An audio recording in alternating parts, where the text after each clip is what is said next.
everyone, my name is Vixen and welcome to VixenVenture. Yes, this is me and my voice. Hello. Many thanks to my 21 subscribers. You are much appreciated.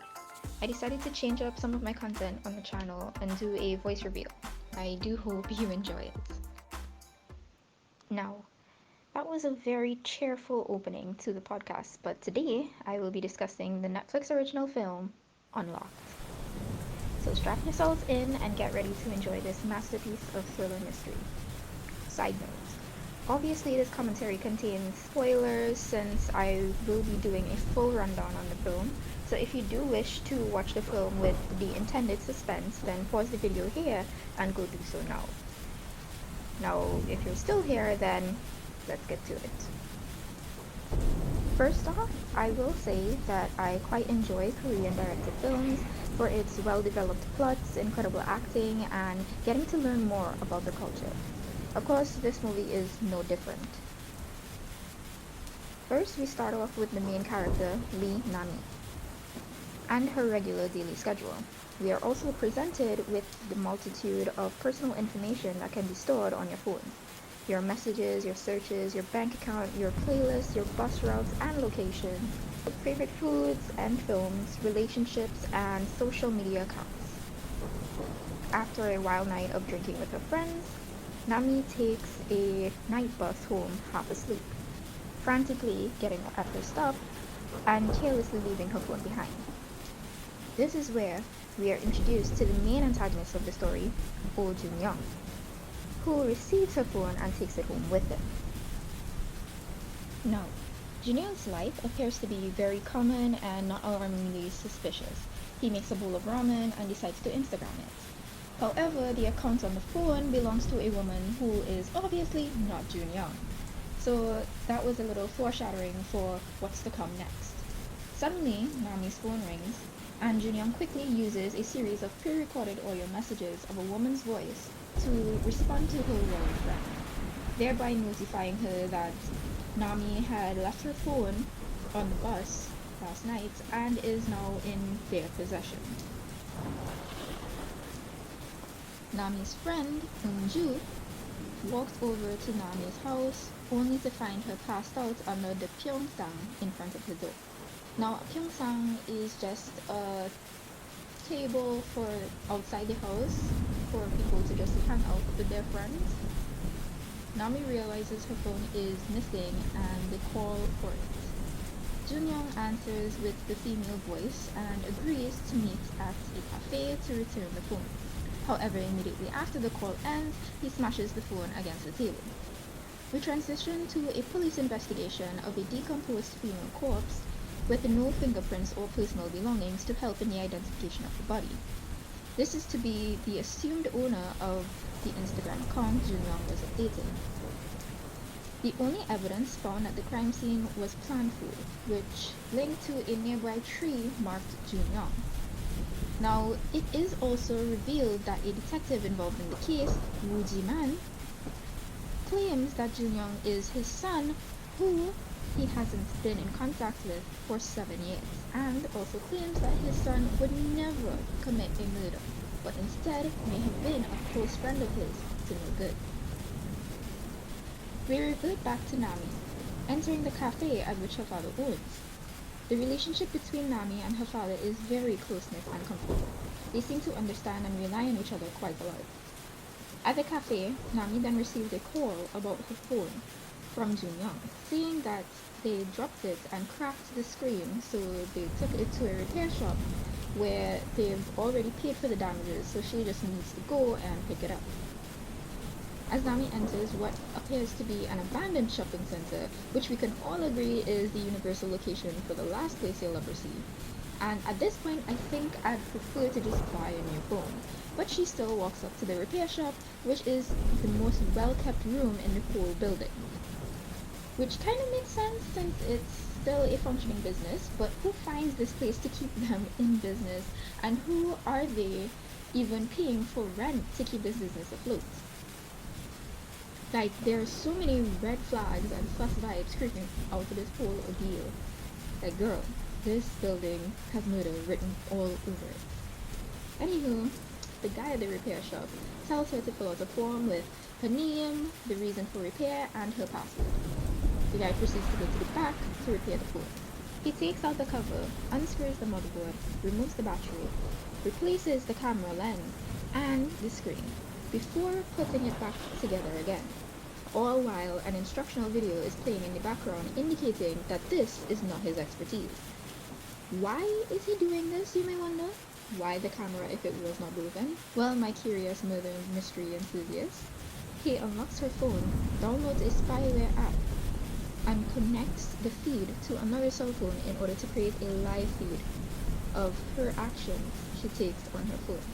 I think my first thought, and what's most troubling to me at this time, is that this is something not incredibly hard to do, especially these days. The thriller and horror of it all is in knowing that, as a viewer, that this could happen to anyone. This could happen to you. As Nami's phone is returned to her, she unlocks it and goes about her day. Jun-yeong now has access to her live audio, camera, and screen share. What will he do with this information? Well, Jun-yeong decides to visit the cafe himself and paint the image that he has similar interests as Nami in order to lower her defenses. Although he makes the fatal mistake of saying that he's a regular at the cafe, which her father, Seung-woo, picks up on immediately. We then transition to Ji-man, who had this sneaking suspicion that Jun-yeong's mother was still in contact with him. His suspicions were correct, as she has been sending him home-cooked meals as he is struggling to settle into a new apartment. Jun-yeong is seen waiting patiently at night until Nami decides to put down her phone and fall asleep, before he can finally have unsupervised control over all her personal information and writes it down on a little notepad.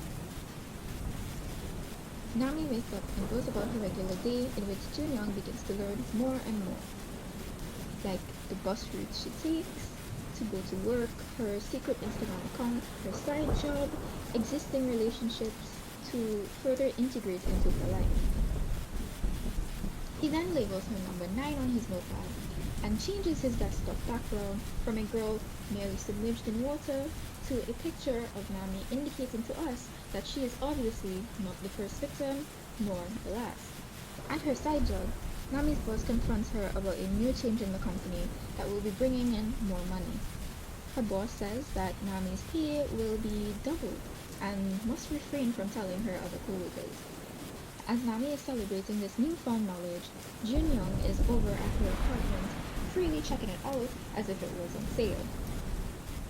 He checks the water, the lights, the springs on her bed, which I must say is the creepiest thing that he did, which I still have no idea why he did that. He also looks through her belongings and finds a second phone. Jun-yeong then decides to empty one of the victim's bank accounts and use that money to forge a business card. This is also where we learn that Jun-yeong does not own a phone for himself, or at very least, a phone number. Which I wouldn't say is the worst thing, since he already has no one to talk to, and still has access to the internet. Clearly, he's doing fine without it. Now, Ji-man finds Jun-yeong's apartment and ransacks it for any information and evidence he can find on the serial killing. Mind you, this man is working on this case himself and refuses to ask for backup or share any of his findings with his comrades, thus prolonging the investigation and endangering more lives. I do understand that this is his son, but this is also his job. Jun-yeong realizes someone snuck into his apartment after noticing the red wire he stuck in the groove of the door is now on the floor. He sees that it is his father and elaborately tries to draw him away from the apartment to then remove all of his belongings. After a hasty retreat, Jun-yeong escapes to Seung-woo's cafe and again tries to order as if he was a regular. Of course, her father knows this is untrue and brings it to Jun-yeong's attention. With mild hesitation, Jun-yeong proceeds to undergo a transaction with Nami, where he exchanges a CD he obviously knows she owns for concert tickets he obviously knows she wanted. He then bestows upon her the forged business card at a tech security company where one of her friends works. On the car ride home, her father informs her that the guy at the cafe is giving off weird vibes, and her father's worried about her, which is understandable for a concerned parent, and also this guy just seems batshit crazy. Nevertheless, they have an argument and go about their merry ways. Of course, Jun-yeong can hear this whole conversation from Nami's phone. In the midst of the lonely night, Eun-ju decides to visit Nami for a sleepover to help her forget about her crappy life. This is where she tells her friend about the mysterious stranger, and her friend teases her about forming some kind of relationship with him, since they are so similar. Nami now ponders on the thought, but takes to heart what her father said. Meanwhile, Jun-yeong uses Nami's phone to text her father an apology and requests that he download a suspicious app to help protect her in case her phone gets lost again. As a concerned father who is also trusting of hers, he decides to do so without hesitation. Now Jin-oh has access to Seung-woo's device and sends him a message saying that a package has arrived. Jun-yeong lures him outside and clobbers him. One relationship down, a point for Jun-yeong. I feel like at this point my attention was mostly on Jun-yeong. Like I wanted to see how far he'd go and for him to succeed. But I mean, I'm not saying I support murder. I'm just fascinated by his words. The next morning, Nami oversleeps, as her alarm was turned off and she had received missed calls from her boss. On her way over to work, she sees malicious posts on her secret account, which she did not post herself, and it causes quite the uproar on the internet. At work, she is confronted with her furious, upset boss and co-workers, who have trashed her workspace and kicked her out of the company. Another relationship ruined. Another success for Jun-yeong. Nami and Eun-ju then go to the police station to report a cybersecurity issue to no avail, and decide to take matters into their own hands. They walk back to the cafe and deduce that it must be a personal attack on Nami, so it has to be someone she knows but also has access to her secret accounts. However, Eun-ju is the only person who fits that description, and Nami is positive it is not him. They decide to call Jun-yeong for help, since he is in a tech security company. He informs her that she has spyware downloaded on her phone, but she didn't download it herself, so it still leaves her in confusion. After the meeting, he demands she follows him outside, where he then suspects that Eun-ju is the culprit, as the spyware could have been downloaded straight to her phone last night when her friend had full access to it. Nami then fully suspects her friend and confronts her about it. This distrust is a weakness in their bond, thus Eun-ju leaves the cafe in tears with a broken heart. 2 relationships down, Jun-yeong is pleased with himself. Later that day, more bodies are found on the mountainside, and Ji-man finally reports to his co-worker Kim Jung-ho that he has leads on Jun-yeong. They start to investigate a cell phone repair shop. Meanwhile, Nami is reminiscing on the fun memories of her friend and slams her phone on the floor out of frustration. She then suddenly remembers a person who can fix the screen. That is, the person who had access to her phone. She asks the police to escort her to the repair shop, where she encounters the detectives, aka Jun-yeong's father. Nami finally gets to put all the pieces together and wants Jun-yeong to be locked up for the trouble he has caused her. Ji-man and Jun-yeong decide to withhold information from Nami in order for her to help them in solving the case. Surprise, surprise. And what's an even better surprise, that they decide to withhold the fact that he is, a murderer, a serial killer, and a complete psychopath. But who knows? Maybe she'll be fine. She'll be safe with these 2 idiots looking after her.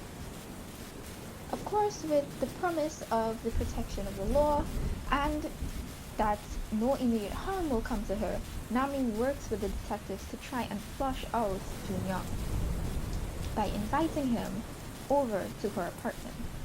Jun-yeong changes his appearance since Nami expressed to her friend before that he would look more appealing with a haircut and no glasses. As he arrives at her place, he is cornered by the detectives, and held at gunpoint. I can't even begin to describe to you the intensity of this scene. This scene was like talkies, and talkies are seriously intense. Alas, the genius gets away scot-free as his appearance is slightly changed and he acts as a regular troubled citizen.